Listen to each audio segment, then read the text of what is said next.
El capitán Veneno por Pedro Antonio de Alarcón. Al señor don Manuel Tamayo y Baus, secretario perpetuo de la Real Academia Española. Mi muy querido Manuel, hace algunas semanas que, entreteniendo nuestros ocios caniculares en esta sosegada villa de Valdemoro, de donde ya vamos a regresar a la vecina corte, hube de referirte la historia del capitán Veneno, tal y como vivía inédita en el archivo de mi imaginación. Y recordarás que, muy prendado del asunto, me excitaste con vivas instancias a que la escribiese, en la seguridad, fueron tus bondadosas palabras, de que me daría materia para una interesante obra. Ya está la obra escrita y hasta impresa, y ahí te la envío. Celebraré no haber defraudado tus esperanzas, y por sí o por no, te la dedico estratégicamente, poniendo bajo el amparo de tu glorioso nombre, ya que no la forma literaria, el fondo, que tan bueno te pareció, de la historia de mi capitán Veneno. Adiós, generoso hermano. Sabes cuánto te quiere y te admira tu afectísimo hermano menor, Pedro. Valdemoro, 20 de septiembre de 1881. El capitán Veneno. Parte primera. Heridas en el cuerpo. Número 1. Un poco de historia política. La tarde del 26 de marzo de 1848 hubo tiros y cuchilladas en Madrid entre un puñado de paisanos que, al expirar, lanzaban el hasta entonces extranjero grito de «Viva la República». El ejército de la monarquía española, traído o creado por Ataúlfo, reconstituido por don Pelayo y reformado por Trastamara, de que a la sazón era jefe visible, en nombre de doña Isabel II, el presidente del Consejo de Ministros y ministro de la Guerra, don Ramón María Narváez. Y basta con esto de historia y de política, y pasemos a hablar de cosas menos sabidas y más amenas, a que dieron origen o coyuntura aquellos lamentables acontecimientos. Número 2. Nuestra heroína. En el piso bajo de la izquierda de una humilde pero graciosa y limpia casa de la calle de Preciados, calle muy estrecha y retorcida en aquel entonces, y teatro de la refriega en tal momento, vivían solas, esto es, sin la compañía de hombre ninguno, tres buenas y piadosas mujeres que mucho se diferenciaban entre sí en cuanto al ser físico y estado social, puesto que éranse que se eran una señora mayor, viuda, guipuzcoana, de aspecto grave y distinguido, una hija suya, joven, soltera, natural de Madrid y bastante guapa, aunque de tipo diferente al de la madre, lo cual daba a entender que había salido en todo a su padre, y una doméstica, imposible de filiar o describir, sin edad, figura ni casi sexo determinables, bautizada hasta cierto punto en Mondoñedo, y a la cual ya hemos hecho demasiado favor, como también se lo hizo aquel señor cura, con reconocer que pertenecía a la especie humana. La mencionada joven parecía el símbolo o representación, viva y con faldas, del sentido común. Tal equilibrio había entre su hermosura y su naturalidad, entre su elegancia y su sencillez, entre su gracia y su modestia. Facilísimo era que pasase inadvertida por la vía pública, sin alborotar a los galanteadores de oficio, pero imposible que nadie dejara de admirarla y de prendarse de sus múltiples encantos, luego de fijarse en ella la atención. No era, no, o por mejor decir, no quería ser, una de esas beldades llamativas, aparatosas, fulminantes, que atraen todas las miradas no bien se presentan en un salón, teatro o paseo, y que comprometen o anulan al pobrete que las acompaña, sea novio, sea marido, sea padre, sea el mismísimo preste Juan de las Indias. Era un conjunto sabio y armónico de perfecciones físicas y morales, cuya prodigiosa regularidad no entusiasmaba al pronto, como no entusiasman la paz y el orden, o como acontece con los monumentos bien proporcionados, donde nada nos choca ni maravilla hasta que formamos juicio de que si todo resulta llano, fácil y natural, consiste en que todo es igualmente bello. Dijérase que aquella diosa honrada de la clase media había estudiado su modo de vestirse, de peinarse, de mirar, de moverse, de conllevar en fin los tesoros de su espléndida juventud, en tal forma y manera que no se la creyese pagada de sí misma, ni presuntuosa, ni incitante, sino muy diferente de las deidades por casar que hacen feria de sus hechizos y van por esas calles de Dios diciendo a todo el mundo: esta casa se vende o se alquila. Pero no nos detengamos en floreos ni dibujos, que es mucho lo que tenemos que referir y poquísimo el tiempo de que disponemos. Número 3. Nuestro héroe. Los republicanos disparaban contra la tropa desde la esquina de la calle de Peregrinos, y la tropa disparaba contra los republicanos desde la Puerta del Sol, de modo y forma que las balas de una y otra procedencia pasaban por delante de las ventanas del referido piso bajo, si ya no era que iban a dar en los hierros de sus rejas, haciéndoles vibrar con estridente ruido e hiriendo de rechazo persianas, maderas y cristales. Igualmente profundo, aunque vario en su naturaleza y expresión, era el terror que sentían la madre y la criada. Temía la noble viuda primero por su hija, después por el resto del género humano y en último término por sí propia, y temía la gallega ante todo por su querido pellejo. En segundo lugar, por su estómago y por el de sus amas, pues la tinaja del agua estaba casi vacía y el panadero no había parecido con el pan de la tarde, y en tercer lugar, un poquitillo por los soldados o paisanos hijos de Galicia que pudieran morir o perder algo en la contienda. Y no hablamos del terror de la hija, porque ya lo neutralizase la curiosidad, ya no tuviese acceso en su alma más varonil que femenina, era el caso que la gentil doncella, desoyendo consejos y órdenes de su madre y lamentos o aullidos de la criada, ambas escondidas en los aposentos interiores, se escurría de vez en cuando a las habitaciones que daban a la calle y hasta abría las maderas de alguna reja para formar exacto juicio del ser y estado de la lucha. En una de estas asomadas, peligrosas por todo extremo, vio que las tropas habían ya avanzado hasta la puerta de aquella casa, mientras que los sediciosos retrocedían hasta la plaza de Santo Domingo, no sin continuar haciendo fuego por escalones, con admirable serenidad y bravura. Y vio asimismo que a la cabeza de los soldados y aun de los oficiales y jefes se distinguía por su enérgica y denodada actitud y por las ardorosas frases con que los arengaba a todos un hombre como de 40 años, de porte fino y elegante, y delicada y bella, aunque dura, fisonomía. Delgado y fuerte como un manojo de nervios, más bien alto que bajo, y vestido medio de paisano, medio de militar. Queremos decir que llevaba gorra de cuartel con 3 galoncillos de la insignia de capitán, levita y pantalón civiles de paño negro, sable de oficial de infantería y canana y escopeta de cazador, no del ejército, sino de conejos y perdices. Mirando y admirando estaba precisamente la madrileña a tan singular personaje, cuando los republicanos hicieron una descarga sobre él por considerarlo sin duda más temible que los otros, o suponerlo general, ministro o cosa así, y el pobre capitán, o lo que fuera, cayó al suelo como herido de un rayo y con la faz bañada en sangre, en tanto que los revoltosos huían alegremente, muy satisfechos de su hazaña, y que los soldados echaban a correr detrás de ellos, anhelando vengar al infortunado caudillo. Quedó pues la calle sola y muda, y en medio de ella, tendido y desangrándose, aquel buen caballero que acaso no había expirado todavía, y a quien manos solícitas y piadosas pudieran tal vez librar de la muerte. La joven no vaciló un punto, corrió a donde estaban su madre y la doméstica, explicóles el caso, díjoles que en la calle de Preciados no había ya tiros, tuvo que batallar no tanto con los prudentísimos reparos de la generosa guipuzcoana, como con el miedo puramente animal de la informe gallega, y a los pocos minutos las 3 mujeres transportaban en peso a su honesta casa y colocaban en la alcoba de honor de la salita principal, sobre la lujosa cama de la viuda, el insensible cuerpo de aquel que si no fue el verdadero protagonista de la jornada del 26 de marzo, va a serlo de nuestra particular historia.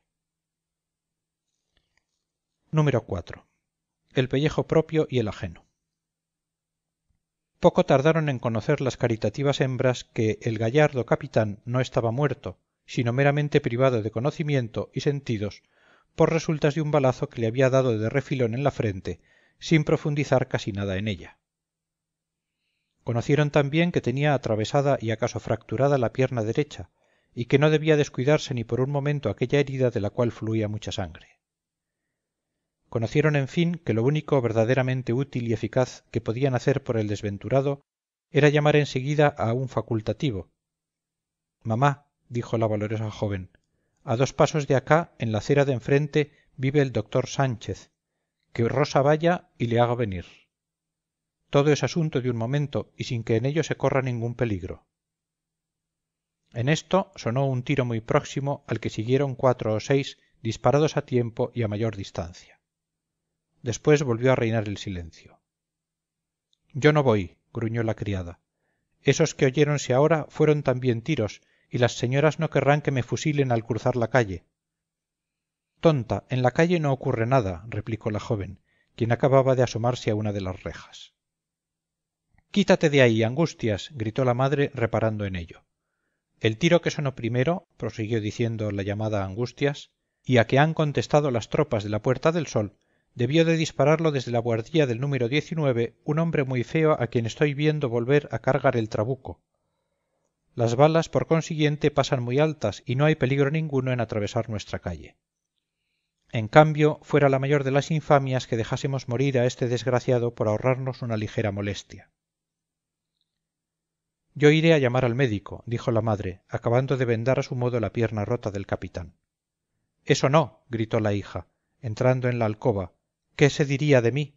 Iré yo, que soy más joven y ando más deprisa. Bastante has padecido tú ya en este mundo con las dichosas guerras.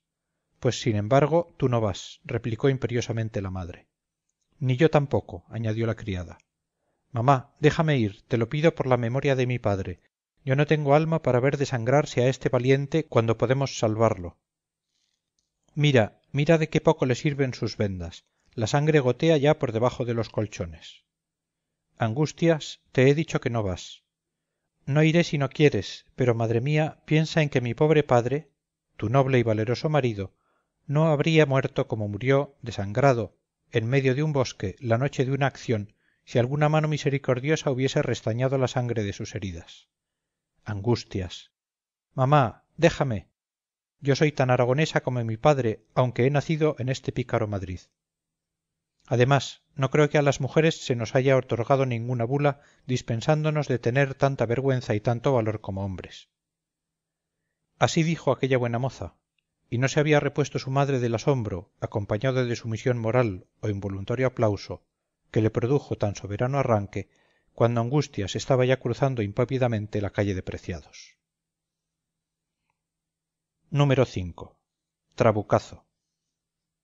Mire usted, señora, mire qué hermosa va, exclamó la gallega, batiendo palmas y contemplando desde la reja a nuestra heroína. Pero ay, en aquel mismo instante sonó un tiro muy próximo, y como la pobre viuda, que también se había acercado a la ventana, viera a su hija detenerse y tentarse la ropa, lanzó un grito desgarrador y cayó de rodillas, casi privada de sentido. No diéronle, gritaba en tanto la sirvienta. Ya entra en la casa de enfrente, repórtese la señora. Pero ésta no la oía, pálida como una difunta, luchaba con su abatimiento hasta que hallando fuerzas en el propio dolor, alzóse medio loca y corrió a la calle, en medio de la cual se encontró con la impertérrita Angustias, que ya regresaba seguida del médico. Con verdadero delirio se abrazaron y besaron madre e hija, precisamente sobre el arroyo de sangre vertida por el capitán, y entraron al fin en la casa, sin que en aquellos primeros momentos se enterase nadie de que las faldas de la joven estaban agujereadas por el alevoso trabucazo que le disparó el hombre de la buhardilla al verla atravesar la calle. La gallega fue quien no sólo reparó en ello, sino quien tuvo la crueldad de pregonarlo. Diéronle, exclamó con su gramática de Mondoñedo. Bien hice yo en no salir. Buenos forados habrían abierto las balas en mis 3 refajos. Imaginémonos un punto el renovado terror de la pobre madre, hasta que Angustias la convenció de que estaba ilesa. Básteos saber que, según iremos viendo, la infeliz guipuzcoana no había de gozar hora de salud desde aquel espantoso día, y acudamos ahora al malparado capitán, a ver qué juicio forma de sus heridas el diligente y experto doctor Sánchez. Número 6. Diagnóstico y pronóstico. Envidiable reputación tenía aquel facultativo y justificóla de nuevo en la rápida y feliz primera cura que hizo a nuestro héroe, restañando la sangre de sus heridas con medicinas caseras y reduciéndole y entablillándole la fractura de la pierna, sin más auxiliares que las 3 mujeres. Pero como expositor de su ciencia no se lució tanto, pues el buen hombre adolecía del vicio de perogrullo. Desde luego respondió de que el capitán no moriría, dado que saliese antes de 24 horas de aquel profundo amodorramiento, indicio de una grave conmoción cerebral causada por la lesión que en la frente le había producido un proyectil oblicuo, disparado con arma de fuego sin quebrantarle, aunque sí contundiéndole el hueso frontal, precisamente en el sitio en que tenía la herida a consecuencia de nuestras desgraciadas discordias civiles y de haberse mezclado aquel hombre en ellas, añadiendo enseguida por vía de glosa que si la susodicha conmoción cerebral no cesaba dentro del plazo marcado, el capitán moriría sin remedio, en señal de haber sido demasiado fuerte el golpe del proyectil, y que respecto a si cesaría o no cesaría la tal conmoción antes de las 24 horas, se reservaba su pronóstico hasta la tarde siguiente. Dichas estas verdades de Afolio, recomendó muchísimo y hasta con pesadez, sin duda por conocer bien a las hijas de Eva, que cuando el herido recobrase el conocimiento no le permitieran hablar ni le hablaran ellas de cosa alguna, por urgente que les pareciese entrar en conversación con él. Dejó instrucciones verbales y recetas escritas para todos los casos y accidentes que pudieran sobrevenir. Quedó en volver al otro día, aunque también hubiese tiros, a fuer de hombre tan cabal como buen médico y como inocente orador, y se marchó a su casa por si le llamaban para otro apuro semejante, no empero sin aconsejar a la conturbada viuda que se acostara temprano, pues no tenía el pulso en caja y era muy posible que le entrase una poca fiebre al llegar la noche, que ya había llegado. Número 7. Expectación. Serían las 3 de la madrugada y la noble señora, aunque en efecto se sentía muy mal, continuaba a la cabecera de su enfermo huésped, desatendiendo los ruegos de la infatigable Angustias, quien no sólo velaba tan bien, sino que todavía no se había sentado en toda la noche. Erguida y quieta como una estatua, permanecía la joven al pie del ensangrentado lecho, con los ojos fijos en el rostro blanco y afilado, semejante al de un Cristo de marfil, de aquel valeroso guerrero, a quien admiró tanto por la tarde, y de esta manera esperaba con visible zozobra a que el sin ventura despertara de aquel profundo letargo que podía terminar en la muerte. La dichosísima gallega era quien roncaba, si había que roncar, en la mejor butaca de la sala, con la vacía frente clavada en las rodillas, por no haber caído en la cuenta de que aquella butaca tenía un espaldar muy a propósito para reclinar en él el occipucio. Varias observaciones o conjeturas habían cruzado la madre y la hija durante aquella larga velada acerca de cuál podría ser la calidad originaria del capitán, cuál su carácter, cuáles sus ideas y sentimientos. Con la nimiedad de atención que no pierden las mujeres ni aun en las más terribles y solemnes circunstancias, habían reparado en la finura de la camisa, en la riqueza del reloj, en la pulcritud de la persona y de las coronitas de marqués de los calcetines del paciente. Tampoco dejaron de fijarse en una muy vieja medalla de oro que llevaba al cuello bajo sus vestiduras, ni en que aquella medalla representaba a la Virgen del Pilar de Zaragoza. De todo lo cual se alegraron sobremanera, sacando en limpio que el capitán era persona de clase y de buena y cristiana educación. Lo que naturalmente respetaron fue el interior de los bolsillos, donde tal vez habría cartas o tarjetas que declarasen su nombre y las señas de su casa, declaraciones que esperaban en Dios podría hacerles él mismo cuando recobrase el conocimiento y la palabra, en señal de que le quedaban días de vivir. Mientras tanto, y aunque la refriega política había concluido por entonces, quedando victoriosa la monarquía, oíase de tiempo en tiempo, ora algún tiro remoto y sin contestación, como solitaria protesta de tal o cual republicano no convertido por la metralla, ora el sonoro trotar de las patrullas de caballería que rondaban asegurando el orden público. Rumores ambos lúgubres y fatídicos, muy tristes de escuchar desde la cabecera de un militar herido y casi muerto. Número 8. Inconvenientes de la guía de forasteros. Así las cosas, y a poco de sonar las 3:30 en el reloj del Buen Suceso, el capitán abrió súbitamente los ojos, paseó una hosca mirada por la habitación, fijóla sucesivamente en Angustias y en su madre, con cierta especie de terror pueril, y balbuceó desapaciblemente: ¿Dónde diablos estoy? La joven se llevó un dedo a los labios recomendándole que guardara silencio, pero a la viuda le había sentado muy mal la segunda palabra de aquella interrogación, y apresuróse a responder: Está usted en lugar honesto y seguro, o sea, en casa de la generala Barbastro, condesa de Santurce, servidora de usted. Mujeres, qué diantre, tartamudeó el capitán, entornando los ojos como si volviese a su letargo. pero muy luego se notó que ya respiraba con la libertad y fuerza del que duerme tranquilo. se ha salvado, dijo Angustias muy quedamente. Mi padre estará contento de nosotros. Rezando estaba por su alma, contestó la madre, aunque ya ves que el primer saludo de nuestro enfermo nos ha dejado mucho que desear. Me sé de memoria, profirió con lentitud el capitán, sin abrir los ojos, el escalafón del Estado Mayor General del Ejército Español, inserto en la Guía de Forasteros, y en él no figura ni ha figurado en este siglo ningún general Barbastro. Le diré a usted, exclamó vivamente la viuda, mi difunto marido... No le contestes ahora, mamá, interrumpió la joven sonriéndose. Está delirando y hay que tener cuidado con su pobre cabeza.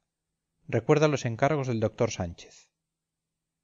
El capitán abrió sus hermosos ojos, miró a Angustias muy fijamente y volvió a cerrarlos diciendo con mayor lentitud: yo no deliro nunca, señorita. Lo que pasa es que digo siempre la verdad a todo el mundo, caiga que caiga. Y dicho esto, sílaba por sílaba, suspiró profundamente, como muy fatigado de haber hablado tanto, y comenzó a roncar de un modo sordo, cual si agonizase.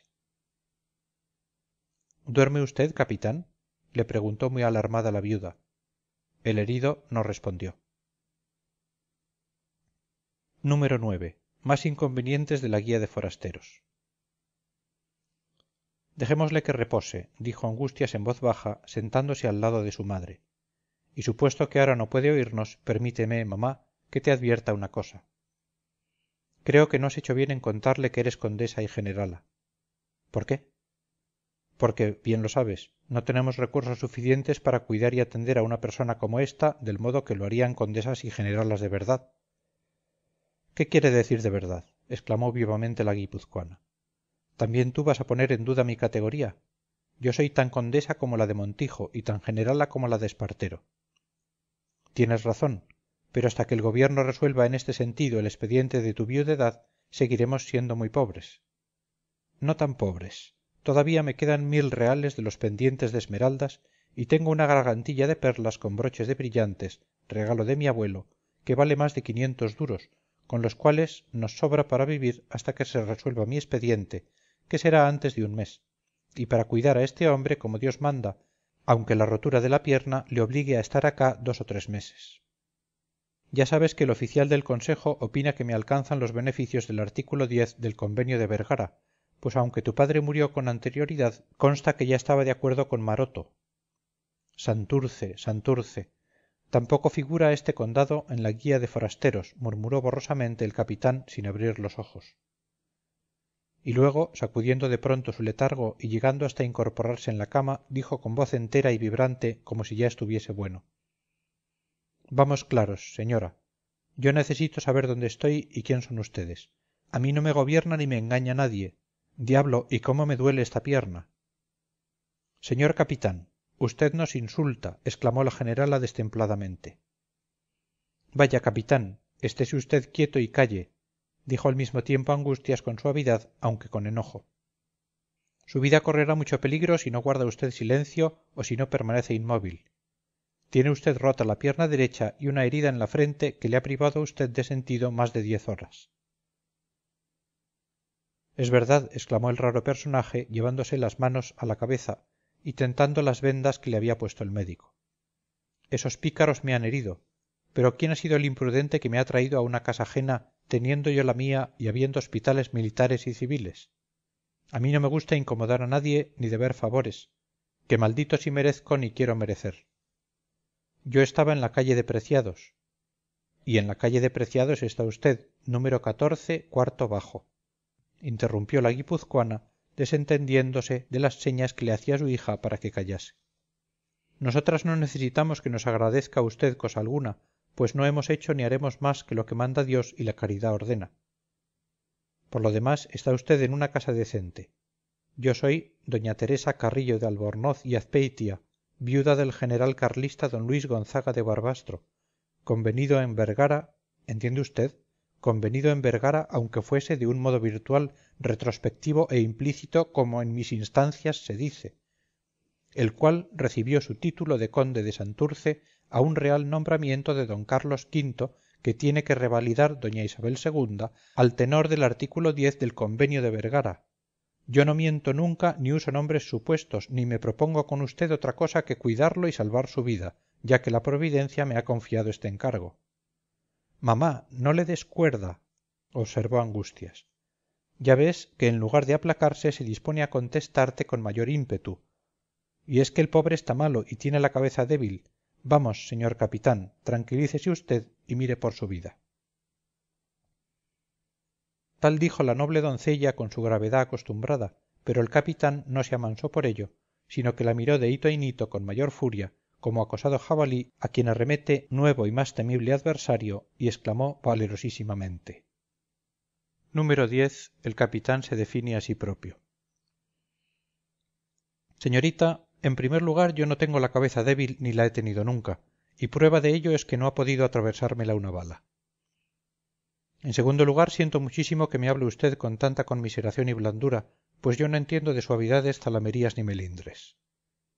Perdone usted la rudeza de mis palabras, pero cada uno es como Dios lo ha criado, y a mí no me gusta engañar a nadie. No sé por qué ley de mi naturaleza prefiero que me peguen un tiro a que me traten con bondad. Advierto a ustedes, por consiguiente, que no me cuiden con tanto mimo, pues me harán reventar en esta cama en que me ha atado mi mala ventura. Yo no he nacido para recibir favores ni para agradecerlos o pagarlos, por lo cual he procurado siempre no tratar con mujeres, ni con niños, ni con santurrones, ni con ninguna otra gente pacífica y dulzona. Yo soy un hombre atroz a quien nadie ha podido aguantar, ni de muchacho, ni de joven, ni de viejo, que principio a ser. A mí me llaman en todo Madrid el capitán Veneno, con que pueden ustedes acostarse y disponer en cuanto sea de día que me conduzcan en una camilla al Hospital General. He dicho. Jesús, qué hombre, exclamó la horrorizada doña Teresa. Así deben ser todos, respondió el capitán. Mejor andaría el mundo o ya se habría parado hace mucho tiempo. Angustias volvió a sonreírse. No se sonría usted, señorita, que eso es burlarse de un pobre enfermo, incapacitado de huir para librarla a usted de su presencia. Continuó diciendo el herido con algún asomo de melancolía. Harto sé que les pareceré a ustedes muy malcriado, pero crean que no lo siento mucho. Sentiría por el contrario que me estimasen ustedes digno de aprecio y que luego me acusasen de haberlas tenido en un error. Oh, si yo cogiera al infame que me ha traído a esta casa, nada más que a fastidiar a ustedes y a deshonrarme. Trajímosle en peso yo y la señorita, pronunció la gallega a quien habían despertado y atraído las voces de aquel energúmeno. El señor estaba desangrándose a la puerta de casa y entonces la señorita se ha condolido de él. Yo también me condolí algo, y como también se había condolido de la señora, cargamos entre las tres con el señor, que vaya si pesa, tan cenceño como parece. El capitán había vuelto a amostazarse al ver en escena a otra mujer. Pero la relación de la gallega le impresionó tanto que no pudo menos de exclamar: lástima que no hayan ustedes hecho esta buena obra por un hombre mejor que yo. ¿Qué necesidad tenían de conocer al empecatado capitán Veneno? Doña Teresa miró a su hija como para significarle que aquel hombre era mucho menos malo y feroz de lo que él creía, y se halló con que Angustias seguía sonriéndose con exquisita gracia en señal de que opinaba lo mismo. Entretanto, la elegíaca gallega decía lacrimosamente: pues más lástima le daría al señor si supiese que la señorita fue en persona a llamar al médico para que curase esos 2 balazos, y que cuando la pobre iba por mitad del arroyo tiráronle un tiro que, mire usted, le ha agujereado la basquiña. Yo no se lo hubiera contado a usted nunca, señor capitán, por miedo de irritarlo, expuso la joven entre modesta y burlona, o sea, bajando los ojos y sonriendo con mayor gracia que antes. Pero como esta rosa se lo habla todo, no puedo menos de suplicar a usted me perdone el susto que causé a mi querida madre y que todavía tiene a la pobre con calentura. El capitán estaba espantado con la boca abierta, mirando alternativamente a Angustias, a doña Teresa y a la criada, y cuando la joven dejó de hablar, cerró los ojos, dio una especie de rugido y exclamó, levantando al cielo los puños: ¡ah, crueles! ¿Cómo siento el puñal en la herida? ¿Con que las tres os habéis propuesto que sea vuestro esclavo o vuestro hazmerreír? ¿Con que tenéis empeño en hacerme llorar o decir ternezas? ¿Con que estoy perdido si no logro escaparme? Pues me escaparé. no faltaba más sino que al cabo de mis años viniera yo a ser juguete de la tiranía de 3 mujeres de bien. Señora, prosiguió con gran énfasis dirigiéndose a la viuda, si ahora mismo no se acuesta usted y no toma después de acostada una taza de tila con flor de azahar, me arranco todos estos vendajes y trapajos y me muero en 5 minutos, aunque Dios no quiera. En cuanto a usted, señorita Angustias, hágame el favor de llamar al sereno y decirle que vaya en casa del marqués de los Tomillares, carrera de San Francisco, número... y le participe que su primo don Jorge de Córdoba le espera en esta casa gravemente herido. Enseguida se acostará usted también, dejándome en poder de esta insoportable gallega que me dará de vez en cuando agua con azúcar, único socorro que necesitaré hasta que venga mi primo Álvaro. Con que lo dicho, señora condesa, principie usted por acostarse. La madre y la hija se guiñaron y la primera respondió apaciblemente: voy a dar a usted ejemplo de obediencia y de juicio. Buenas noches, señor capitán. Hasta mañana. También yo quiero ser obediente, añadió Angustias, después de apuntar el verdadero nombre del capitán Veneno y las señas de la casa de su primo. Pero como tengo mucho sueño, me permitirá usted que deje para mañana el enviar ese atento recado al señor marqués de los Tomillares. Buenos días, señor don Jorge, hasta luego. Cuidadito con no moverse. Yo no me quedo sola con este señor, gritó la gallega. Su genio de demonio póneme el cabello de punta y háceme temblar como una cerbata. Descuida, hermosa, respondió el capitán, que contigo seré más dulce y amable que con tu señorita. Doña Teresa y Angustias no pudieron menos de soltar la carcajada al oír esta primera salida de buen humor de su inaguantable huésped. Y véase por qué arte y modo escenas tan lúgubres y trágicas como las de aquella tarde y aquella noche vinieron a tener por remate y coronamiento un poco de júbilo y alegría. Tan cierto resulta que en este mundo todo es fugaz y transitorio, así la felicidad como el dolor, o por mejor decir, que de tejas abajo no hay bien ni mal que 100 años dure. Fin de la parte primera.